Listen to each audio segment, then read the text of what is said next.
കൽപ്പാത്തി രഥപ്രയാണം അല്പസമയത്തിനകം ആരംഭിക്കും. അവിടെ അരുൺ ആലത്തൂർ ചേരുന്നുണ്ട്. അരുൺ, വൈകിട്ട് 6 മണിക്ക് ദേവരഥ സംഗമം, ഭക്തലക്ഷങ്ങൾ ഇങ്ങനെ ഒഴുകി എത്തിക്കൊണ്ടിരിക്കുന്ന കാഴ്ച നമ്മൾ നേരത്തെ തന്നെ കണ്ടതാണ്. എന്തായാലും എല്ലാവരും ആകാംക്ഷയിൽ തന്നെയാണോ? നേരത്തെ നമ്മളോട് പ്രതികരിച്ചവരെല്ലാവരും പറയുന്നുണ്ടായിരുന്നു ആ ദേവരഥങ്ങൾ സംഗമിക്കുന്ന പുണ്യ ദർശനം, പുണ്യ കാഴ്ച അത് കാണുന്നതിനായിട്ടാണ് ഒരു വർഷം കാത്തിരുന്നതും അവിടേക്ക് എത്തിച്ചേർന്നതും മറ്റെല്ലാ തിരക്കുകളും മാറ്റിവെച്ചുകൊണ്ട്. അതുകൊണ്ട് എല്ലാവരും ആ ഉത്സാഹത്തിലും ആകാംക്ഷയിലും തന്നെയാണോ?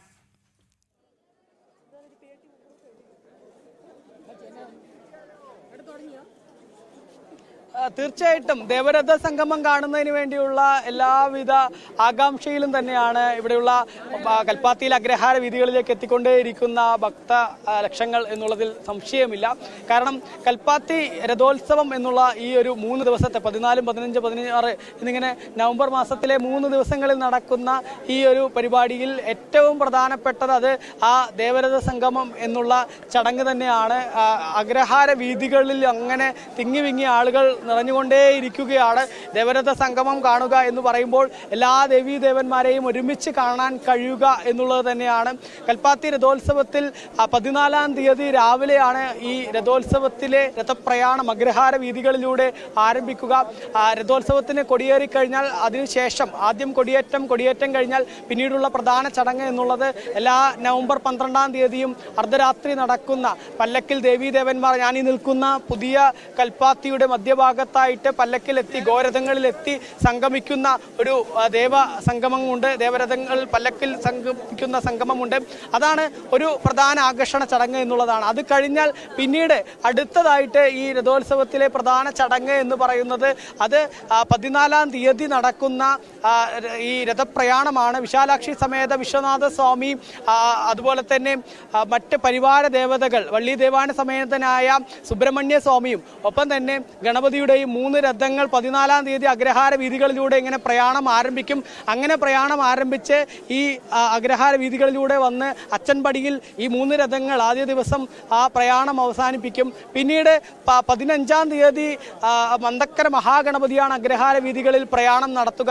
ആ 15-ാം തീയതി മന്തക്കര മഹാഗണപതി അഗ്രഹാര വീഥികളിലൂടെ രാവിലെ പ്രയാണം നടത്തുമ്പോൾ വൈകിട്ടോടുകൂടെ തന്നെ ഈ അച്ചൻപടിയിൽ കഴിഞ്ഞ ദിവസം പ്രയാണം അവസാനിപ്പിച്ച വിശാലാക്ഷി സമേത വിശ്വനാഥ സ്വാമിയും പരിവാര ദേവതകളും പിന്നീട് പ്രയാണം തുടങ്ങുമെന്നുള്ളതാണ്. അങ്ങനെ ആ ദേവതകളും പ്രയാണം നടത്തി പിന്നീട് ലക്ഷ്മി നാരായണ പെരുമാൾ സ്വാമിയുടെ ക്ഷേത്രത്തിന് സമീപത്താണ് ഈ വിശാലാക്ഷി സമേത വിശ്വനാഥ സ്വാമിയുടെയും മറ്റും രഥപ്രയാണം അവസാനിക്കുക.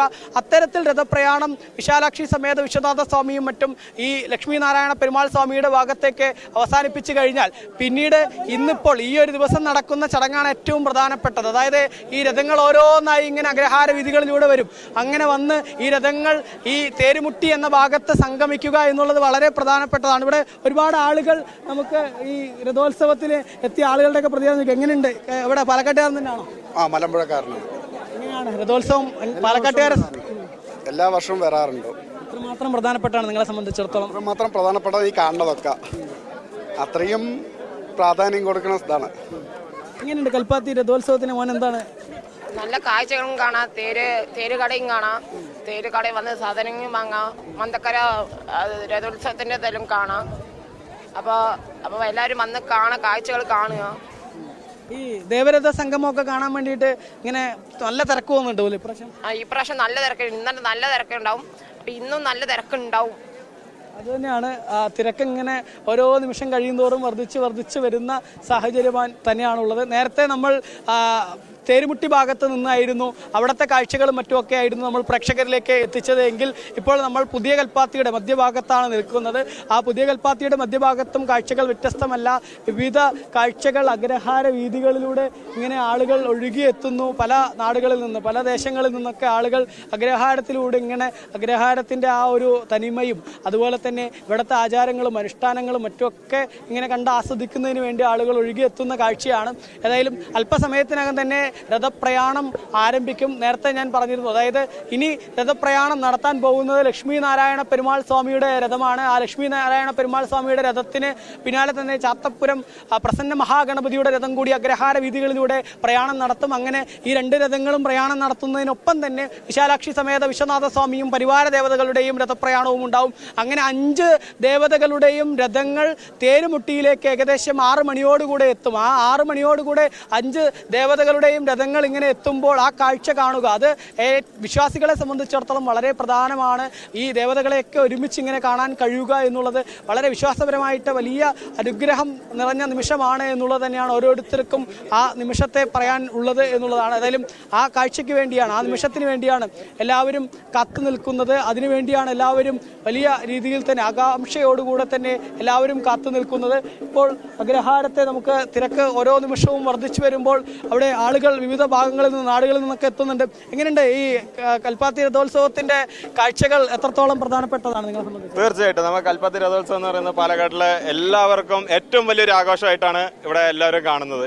വിദേശികൾ മുതൽ തുടങ്ങിയിട്ട് നമുക്ക് നമ്മുടെ ഈ പാലക്കാട്ടിലേക്ക് വന്നു ചേരണം എന്നുള്ളത് നമ്മൾ പാലക്കാട്ടുകാർക്ക് വളരെ അധികം സന്തോഷകരമായിട്ടുള്ള ഒരു കാര്യമാണ്. ഇവിടെ ഈ രഥോത്സവം റീൽസും മറ്റുമൊക്കെ ആയിട്ട് കൽപ്പാത്തി ഇങ്ങനെ ഫേമസ് ആവുന്നോറും ഓരോ വർഷം ആളുകളുടെ എണ്ണം ഇങ്ങനെ കൂടിക്കൂടി വരുന്നുണ്ട്. തീർച്ചയായിട്ടും ഈ വർഷം, കഴിഞ്ഞ വർഷം ഇതിനേക്കാളും തിരക്കുണ്ടായിരുന്നു. ഇപ്രാവശ്യം അതിനേക്കാളും തിരക്കുകൾ ഇനിയും വരാൻ പോകുന്നതേ ഉള്ളൂ. അങ്ങനെയുള്ള സാഹചര്യങ്ങളാണ് നമുക്കിവിടെ കണ്ടുകൊണ്ടിരിക്കുന്നത്. കാരണം കൽപ്പാത്തിയെക്കുറിച്ചും പാലക്കാടിനെക്കുറിച്ചും ഒരുപാട് ആൾക്കാർ, അറിയാത്ത പല ആൾക്കാരും ഇന്നും മനസ്സിലാക്കി വന്നുകൊണ്ടിരിക്കുകയാണ്. കൽപ്പാത്തി രഥോത്സവം എന്ന് പറയുന്നത് നമ്മുടെ പാലക്കാടിൻ്റെ തന്നെ ഏറ്റവും വലിയൊരു ആഘോഷമായിട്ടാണ് പുറത്തു നിന്നുള്ള ആൾക്കാർ കണ്ടുവരുന്നത്. എങ്ങനെയാണ് ഈ രഥോത്സവത്തിന് എല്ലാ വർഷവും വരാറുള്ളതാണ്?